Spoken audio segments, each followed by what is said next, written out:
the way that birth is being taught in the medical system and the way that it is perpetuated in our culture and the way that it's being treated in the hospitals is actually why birth is so painful. If you can pay attention to how I describe physiological birth to you and how it works, you're going to automatically start to see and notice why birth isn't working. The next thing about if you introduce interventions or interruptions, the physiological process gets delayed.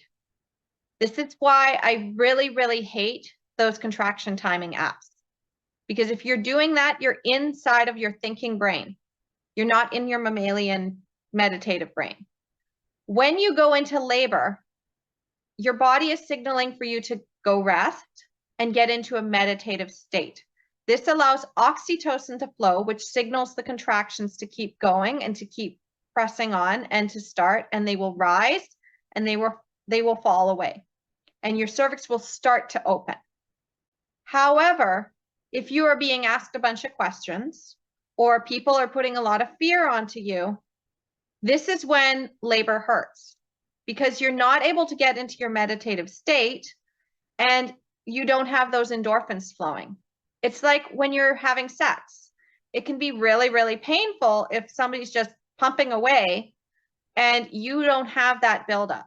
Like, think about it. If you're not lubricated, if you're not in that mood, sex doesn't feel so great for you. Now, think about when you are in that zone, when you're deeply, deeply connected to your body and you're connected with your emotions and how amazing that orgasm is.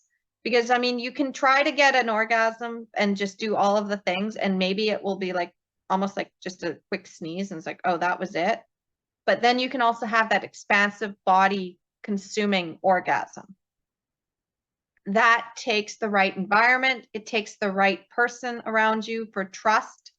If you're not going to want to have sex in front of somebody, definitely don't invite them to your birth. This is the mentality here. A watched pot does not boil. If you're being watched trying to have an orgasm, it's not going to work. Sex is not going to be as enjoyable with an audience unless you're into that kind of thing. But the fact is like this is what your body needs, is that you're going to have these endorphins that come in and make it so you don't actually feel any pain. This is how it's possible to have a painless birth, even an orgasmic birth. A lot of people are like, well, how is that possible? I don't think every woman can do it. Actually, yes, we can. It's just that we've been trained not to. And I saw this firsthand with my 2 birth experiences. In the hospital, I kept trying to get into that meditative state. And every 5 minutes, a nurse would try to pester me because I was still in triage and they couldn't get me a bed right away. So I was not able to focus because there were also other women around me in the other curtained off rooms that were making noises. I couldn't get into my meditative state. I tried again when I got into the tub.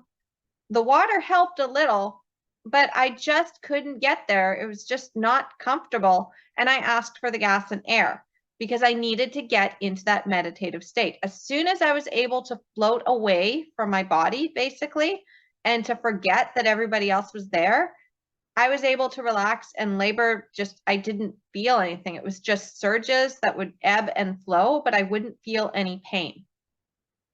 So this is what you can do in a completely physiological birth, is you get into that meditative state either through hypnobirthing or just by following your body's instincts, because your body will do this naturally.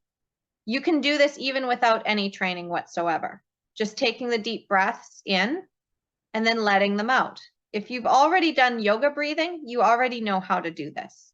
If you've already done any exercises and you've noticed how endorphins start to flow when you start to push past a certain point, then you already know how to do this. This is instinctual, okay? Like, this is instinctual. You do not need to take everything that you can possibly think of. You don't have to be Superwoman to be able to do this. So if you want to know more, all you have to do is follow me on all of my social media channels, like, share, and subscribe to this channel. And make sure you're also getting onto my e-newsletter that I send out every single week that will help you in having a natural birth, as natural as possible. Not the one that leads you into falling into what I call the natural birth traps. if you go to my website, empoweringmomsbirth.com, and scroll down, you'll find that you have an option to put in your name and email to sign up for this newsletter. You're also going to get some free gifts from me, and they are going to help you to avoid the natural birth traps that are so prevalent in maternity care that you don't see coming, avoid the bait and switch, and avoid getting tricked out of having your beautiful natural birth so you're not robbed of your birth experience. You're also going to be able to know the exact steps that you need to take to get your birth plans back on track and to make sure that you actually have this beautiful transformative birth that you deserve. Because the truth is that birth is a physiological process. It is not a medical one. All right. So again, empoweringmomsbirth.com, and I will see you next week. Bye.